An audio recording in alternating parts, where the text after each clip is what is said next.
অষ্টম বেতন কমিশনের দাবি সহ মোট 23 দফা দাবির ভিত্তিতে গভর্নমেন্ট পেনশনার্স অ্যাসোসিয়েশনের উদ্যোগে আগরতলা ওরিয়েন্ট চৌমুহনী এলাকায় গণ অবস্থানের আয়োজন করা হয়। গভর্নমেন্ট পেনশনার্স অ্যাসোসিয়েশনের মুখ্য দাবিগুলোর মধ্যে উল্লেখযোগ্য হল অষ্টম বেতন কমিশনের সুবিধা সহ সপ্তম বেতন কমিশনের সুপারিশ অনুযায়ী 2016 সালের পর থেকে ত্রিপুরা সরকারের সমস্ত পেনশনভোগীদের কেন্দ্রীয় সরকারের ন্যায় সংশোধিত হারে বকেয়া সহ পেনশন ও গ্র্যাচুইটি প্রদান করতে হবে।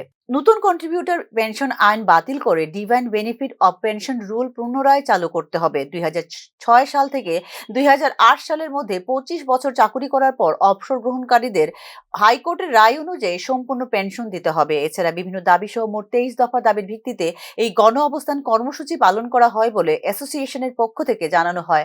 সদ্য ঘোষিত কেন্দ্রীয় অষ্টম বেতন কমিশন গঠনের পাশাপাশি রাজ্যেও এই বেতন কমিশন গঠনের মাধ্যমে জাতীয় বেতনক্রম চালু করার জন্য রাজ্য সরকারের নিকট দাবি জানানো হয়েছে গভর্নমেন্ট পেনশনার্স অ্যাসোসিয়েশনের পক্ষ থেকে। অষ্টম বেতন কমিশন গঠন করার কথা বলেছে। আমরা শুনেছেন, আমরা পত্রপত্রিকাতেও দেখেছি, কেন্দ্রীয় সরকার অষ্টম বেতন কমিশন সেখানে করার উদ্যোগ গ্রহণ করেছে।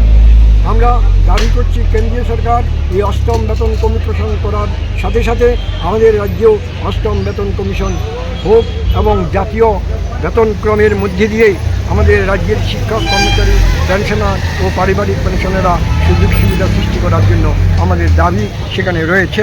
আমাদের অষ্টম কমিশনের যারা হবে তাদের কাছে আমাদের এই দাবি